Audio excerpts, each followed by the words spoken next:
Yana biri Alloh yaxshi ko'rmaydigan ishlardan biri kibr va maqtanchoqlikni umuman yoqtirmaydi Alloh taolo.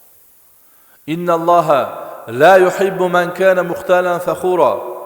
Alloh taolo, albatta Alloh taolo kibrli va maqtanchoq kimsalarni sevmaydi deydi. Kibr nima o'zi?